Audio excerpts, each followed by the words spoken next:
Do you want to master the art of persuasion and influence people with ease?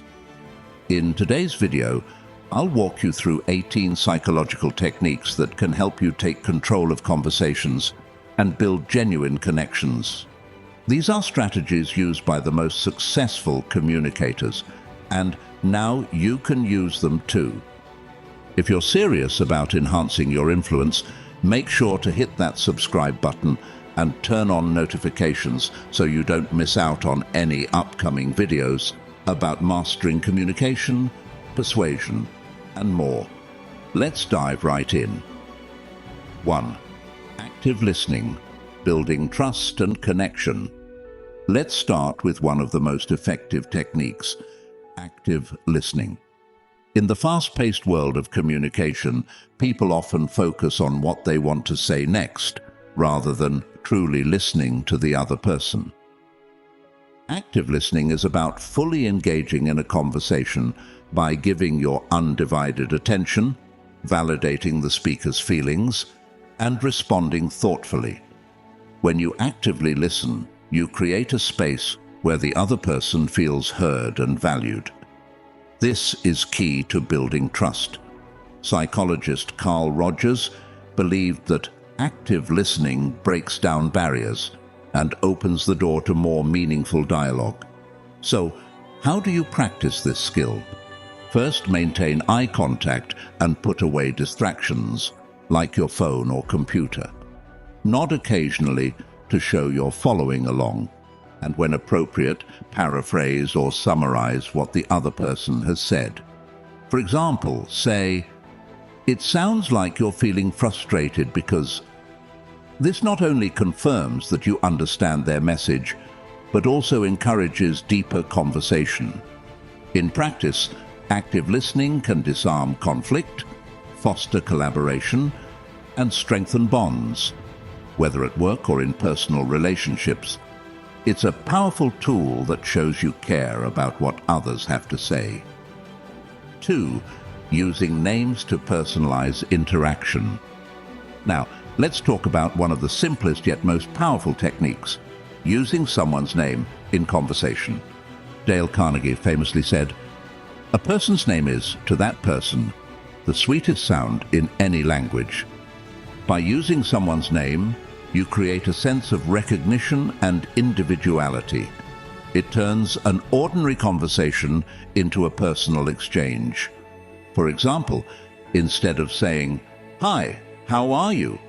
try saying, "Hi Sarah, how are you today?" This small change makes the interaction feel more personal and warm. It shows respect and appreciation for the individual. However, it's important not to overuse this technique, as it can come across as insincere. The key is to use names at natural points in the conversation, especially when greeting, thanking, or asking for input. Using names works particularly well in professional settings. Imagine you're in a meeting and address someone by name when thanking them for their contribution. It strengthens rapport and helps you stand out as someone who is attentive and considerate. 3. Mirroring, building instant rapport. Mirroring is a fascinating psychological technique that can significantly enhance your ability to connect with others. It involves subtly imitating another person's body language, tone of voice, or even their speech patterns. When done naturally, it creates a sense of familiarity and comfort, making the other person feel understood. For instance, if someone leans forward slightly while talking, you can do the same to show engagement. Social psychologist Amy Cuddy explains that these non-verbal cues can make you appear more relatable and open, fostering a stronger connection. The key is subtlety. If mirroring is too obvious, it can seem awkward or forced. Mirroring is especially effective in negotiations, where building trust is crucial. By aligning your body language and tone with the other person, you create a collaborative atmosphere, making them more likely to agree with your proposals. 4. The favor technique, creating positive reciprocity. Next, let's explore the favor technique, also known as the Ben Franklin effect. This principle states that asking someone for a small favor can actually make them like you more. It might sound counterintuitive, but when someone does you a favor, they subconsciously justify their action by thinking they must like you because they helped you. A practical application of this is asking a colleague for a simple task, like borrowing a pen or getting their input on a small project. Once they've helped, they're more likely to assist you with bigger requests in the future. But remember, sincerity is key. If the favor seems manipulative, it could backfire. This technique can be a powerful way to build goodwill and create a foundation for future cooperation, especially in work environments where trust and collaboration are essential. 5. Reciprocity, the power of giving first. The principle of reciprocity is one of the most well-known psychological triggers in persuasion. It suggests that when someone gives us something, we naturally feel inclined to give back. Robert Cialdini, in his book Influence, The Psychology of Persuasion, emphasizes that giving, whether it's a compliment, a small gift, or valuable advice, creates an implicit obligation for the other person to reciprocate. For example, in a business context, you might offer valuable information or a resource to a client without expecting anything in return. This act of generosity fosters goodwill and increases the likelihood that the client will reciprocate by choosing your services. However, it's important to ensure that your acts of giving are genuine. People can sense when generosity is strategic rather than sincere. True reciprocity builds long-term relationships based on trust and mutual benefit. 6. Scarcity, creating a sense of urgency. Have you ever noticed how limited time offers or only a few left messages make you want to act quickly? That's the power of scarcity. When something is perceived as rare or fleeting, its value increases in our minds. This is rooted in the fear of missing out, FOMO, a psychological trigger that can push people to make decisions faster. Marketers use scarcity all the time. Think of countdown timers on websites or promotions like "while supplies last." In personal interactions, you can apply this by emphasizing the uniqueness or limited availability of an opportunity. For example, if you're offering advice or collaboration, frame it as a rare chance that might not come again soon. The key here is authenticity. Manufactured scarcity can damage trust if people realize it's not genuine. Always ensure that the scarcity you promote is real and based on actual limitations. 7. Emotional validation, acknowledging feelings. Let's shift to emotional intelligence, specifically emotional validation. This technique involves recognizing and acknowledging the emotions of others. Even if you don't agree with the reasons behind someone's feelings, validating their emotions shows empathy and understanding. For example, if a colleague expresses frustration about a project, instead of immediately offering solutions, you might say, "I can see how that situation would be frustrating."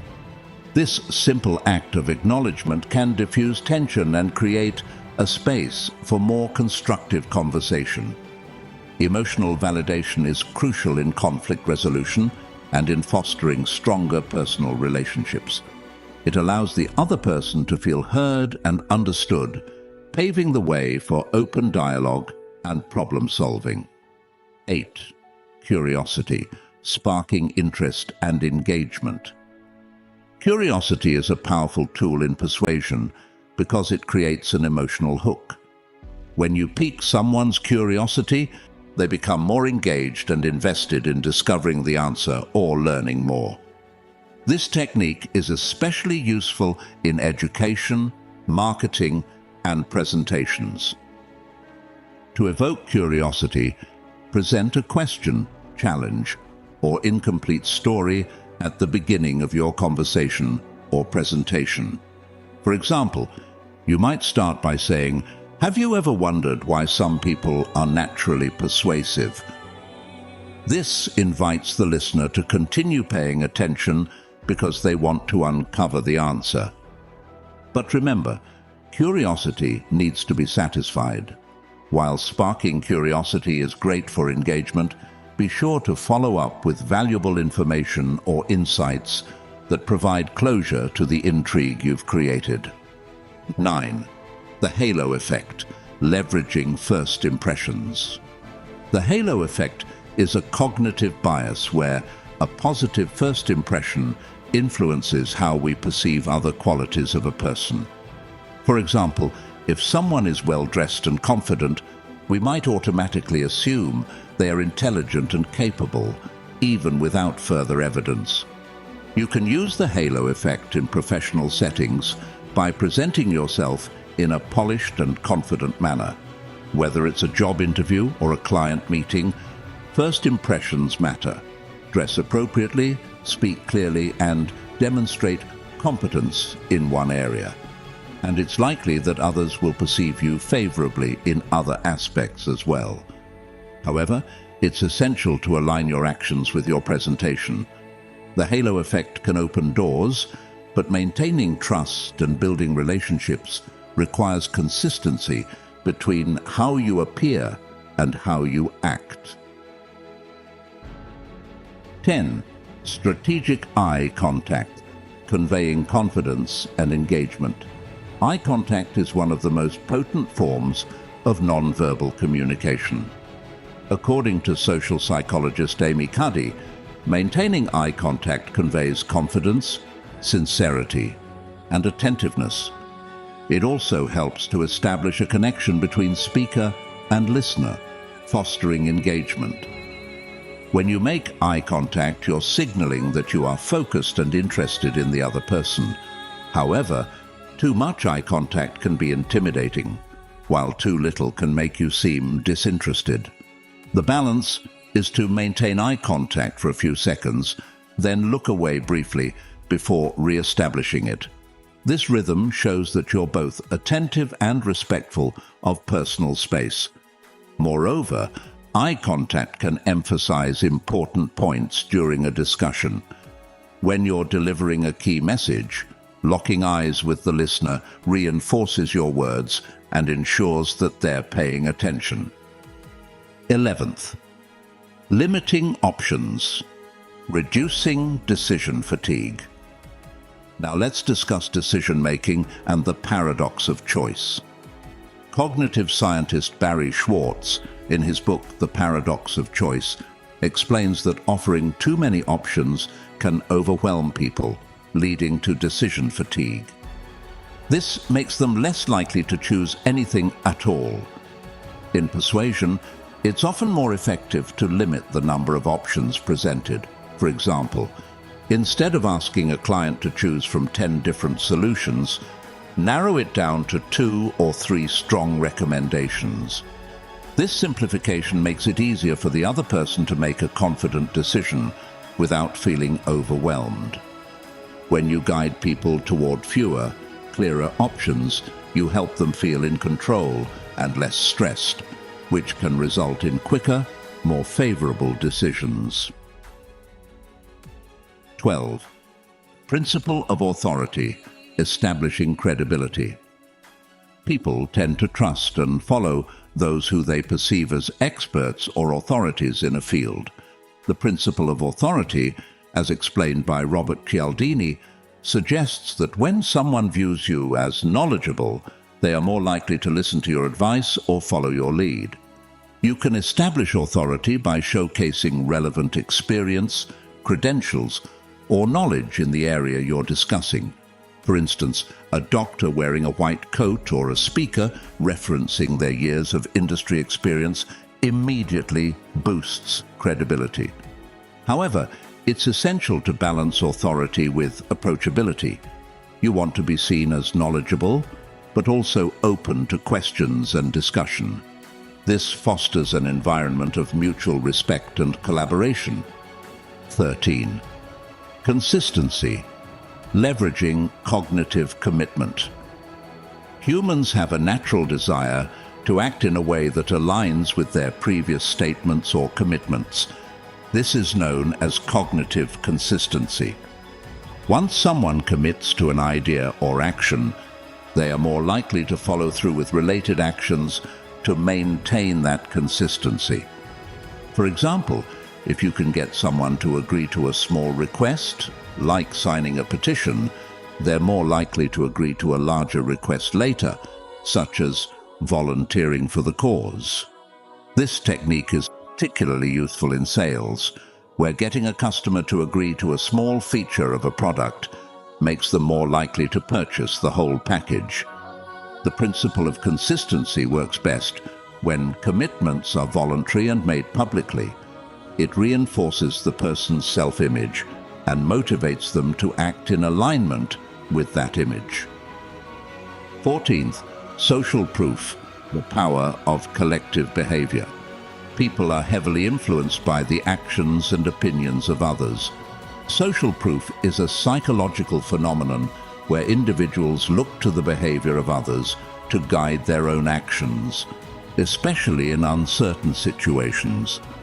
For instance, when deciding on a restaurant, you might choose the one that has the most positive reviews or the longest line. In Persuasion, you can use social proof by highlighting testimonials, case studies, or endorsements from others who have successfully used your product or followed your advice. Social proof works because it taps into our desire for belonging and validation. If others are doing something, we naturally assume it's the correct or desirable choice. 15. Framing. Shaping perception through language. Framing refers to the way information is presented and how it influences decision-making. The same piece of information can be perceived very differently depending on how it's framed. For example, stating that a product is 95% effective sounds more appealing than saying it has a 5% failure rate. In Persuasion, framing allows you to guide how others perceive your message. When you present an idea in a positive light, highlighting its benefits, people are more likely to respond favorably. Conversely, framing something negatively can evoke caution or fear, which might be useful in specific contexts. For example, in a health campaign, framing a message around losing years of life due to smoking might be more impactful than simply stating the health risks. It taps into people's emotional responses and encourages action. 16. Emotional contrast, creating impactful journeys. Emotional contrast involves taking someone on an emotional journey, moving from a state of difficulty or tension to resolution or relief. This technique heightens the emotional experience, making your message more memorable. In storytelling, emotional contrast is a powerful tool. For example, starting with a personal struggle or challenge and ending with a triumphant resolution not only engages the listener, but also makes the solution more impactful. You can apply emotional contrast in presentations, sales pitches, or even conversations by first acknowledging the problem or pain point, then guiding the person toward the positive outcome. This emotional journey enhances the persuasive impact of your message. 17. The power of touch. Non-verbal communication. Touch is a fundamental part of human connection. When used appropriately, a light touch on the arm or a firm handshake can convey trust, empathy, and warmth. Non-verbal communication like this can strengthen bonds and increase feelings of cooperation. However, It's crucial to be sensitive to cultural norms and personal boundaries. In some contexts, physical touch may be inappropriate or misinterpreted. Always gauge the other person's comfort level and ensure that any touch is respectful and consensual. When used thoughtfully, the power of touch can create a deeper connection, especially in situations where verbal communication alone might not be enough. 18. Anticipation, building excitement and engagement. Lastly, anticipation is a psychological technique that involves building excitement by creating a sense of expectation for something in the future. Think about movie trailers, which tease just enough to spark interest without revealing everything. In Persuasion, anticipation can be used to keep someone engaged and eager for the outcome. For example, if you're launching a product, you can release teasers or hints to build excitement leading up to the official release. Anticipation is most effective when paired with genuine value. The outcome must live up to the excitement you've built, or you risk disappointing your audience. Conclusion: mastering the art of persuasion isn't about manipulation. It's about fostering genuine, meaningful connections through ethical influence. By applying these 18 psychological techniques, whether it's active listening, emotional validation, or strategic eye contact, you can greatly enhance your ability to communicate, build trust, and achieve your goals effectively. Remember, persuasion is a skill that develops with practice. The more you focus on understanding and respecting others' perspectives, the more successful you'll be in creating positive outcomes for everyone involved. Thank you so much for watching this video. If you found it helpful, please give it a thumbs up and leave a comment below, sharing your own experiences or stories about persuasion. Also, don't forget to share this video with your friends and family, so they too can benefit from these valuable techniques.